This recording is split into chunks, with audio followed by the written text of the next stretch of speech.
Hi hello guys, Sunday special ಮೀನು ಸಾಂಬಾರು ಹೇಗೆ ಮಾಡೋದು ನಮ್ಮ ಮನೇಲಿ ಅಂತ ನಿಮ್ಮ ಮುಂದೆ ತೋರಿಸ್ತಾ ಇದ್ದೀನಿ. ನೀವು ಒಂದ್ಸಲ ಟ್ರೈ ಮಾಡಿ, ನಿಜವಾಗ್ಲೂ ಟೇಸ್ಟ್ ಅಂತೂ ಸೂಪರ್ ಆಗಿರುತ್ತೆ.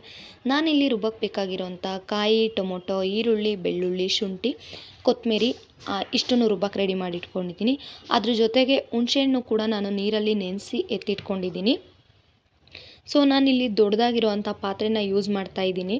ಸೊ ಪಾತ್ರೆ ಬಿಸಿ ಆಗಿದ್ದ ತಕ್ಷಣ 4ರಿಂದ 5 ಟೇಬಲ್ ಸ್ಪೂನಷ್ಟು ಆಯಿಲನ್ನು ಕೂಡ ನಾನಿಲ್ಲಿ ಯೂಸ್ ಮಾಡ್ತಾಯಿದ್ದೀನಿ.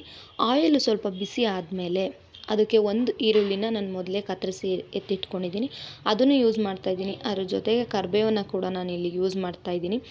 ಈರುಳ್ಳಿ ಕಲರ್ ಚೇಂಜ್ ಆಗೋವರೆಗೂ ಎಣ್ಣೆಯಲ್ಲಿ ಫ್ರೈ ಮಾಡ್ಕೋಬೇಕು. ಅಲ್ಲಿವರೆಗೂ ಫ್ರೈ ಮಾಡ್ಕೊಳ್ಳಿ, ಮತ್ತು ಕಲರ್ ಚೇಂಜ್ ಆಗುತ್ತೆ ಗೊತ್ತಾಗುತ್ತೆ. ಸೊ ಪಕ್ಕದಲ್ಲಿ ನಾನಿನ್ನು ರುಬ್ಬಕ್ಕೆ ಅಂತ ರೆಡಿ ಮಾಡಿ ಇಟ್ಕೊಂಡಿರೋದನ್ನು ರುಬ್ಬಿ ಎತ್ತಿಟ್ಕೊಂಡಿದ್ದೀನಿ. ಹಾಗೆ ಹುಣಸೆಹಣ್ಣು ರಸನೂ ಕೂಡ ನಾನು ತೆಗೆದು ಇಟ್ಕೊಂಡಿದ್ದೀನಿ. ಇವಾಗ ರುಬ್ಬಿರೋವಂಥ ಮಸಾಲೆ ಏನಿದೆಯೋ ಅದನ್ನು ಅದು ಈರುಳ್ಳಿ ಜೊತೆಗೆ ಆ್ಯಡ್ ಮಾಡ್ಕೊತಾ ಇದ್ದೀನಿ. ಅದು ಒಂದು 2ರಿಂದ 3 ನಿಮಿಷ ನಾವು ಎಣ್ಣೆಯಲ್ಲಿ ಫ್ರೈ ಮಾಡ್ಕೋಬೇಕು. ಹಸಿ ವಾಸನೆ ಏನಿದೆಯೋ ಅದು ಸ್ವಲ್ಪ ಹೋಗೋವರೆಗೂ ಎಣ್ಣೆಯಲ್ಲಿ ಫ್ರೈ ಮಾಡ್ಕೋಬೇಕು. ಸೊ ಮಿಕ್ಕಿರೋ ಜಾರಲ್ಲಿ ಏನಿದೆಯೋ ಮಸಾಲೆ ಅದನ್ನೆಲ್ಲ ನೀರು ಹಾಕ್ಬಿಟ್ಟು ನೀಟಾಗಿ ವಾಶ್ ಮಾಡಿ, ನಮಗೆ ಎಷ್ಟು ನೀರು ಬೇಕೋ ಅಷ್ಟನ್ನು ಕೂಡ ನಾವು ಇಲ್ಲಿ ಆ್ಯಡ್ ಮಾಡ್ಕೋಬೇಕು. ಮತ್ತು ನಾನು ಈ ವಿಡಿಯೋದಲ್ಲಿ ಸಾಲ್ಟ್ ಹಾಕೋದನ್ನು ತೋರಿಸಿಲ್ಲ. ಸೊ ಸಾಲ್ಟ್ ಕೂಡ ನೀವು ಆ್ಯಡ್ ಮಾಡ್ಕೋಬೇಕು. ಸೊ ಹುಣಸೆಹಣ್ಣು ರಸ ಏನು ತೆಗೆದಿಟ್ಕೊಂಡಿದ್ನೋ ಅದನ್ನು ಕೂಡ ನಾನು ಇವಾಗಲೇ ಹಾಕ್ಬಿಟ್ಟು ಚೆನ್ನಾಗಿ ಕುದಿಸ್ಕೊಂಡು, ಸಾಂಬಾರು ಫುಲ್ಲು ರೆಡಿ ಆದಮೇಲೆ ಉರಿನ ಕಮ್ಮಿ ಇಟ್ಟು 2 ನಿಮಿಷ ಮೀನನ್ನು ಸಿಮ್ಮಲ್ಲಿ ಹಾಕ್ಬಿಟ್ಟು ನಾನು ಮೀನು ಹಾಕ್ಕೊತಾ ಇದ್ದೀನಿ. ಮೀನು ವಾಶ್ ಮಾಡೋಕ್ಕೆ ಬಂದು ನಾನು ಉಪ್ಪು ಮತ್ತು ರಾಗಿ ಹಸಿಟ್ಟನ್ನು ಯೂಸ್ ಮಾಡಿದ್ದೀನಿ. ಪ್ರತಿ ಸರಿನೂ ನಾನು ಇದೇ ಥರ ಮೀನು ವಾಶ್ ಮಾಡ್ಕೊಳ್ಳೋದು.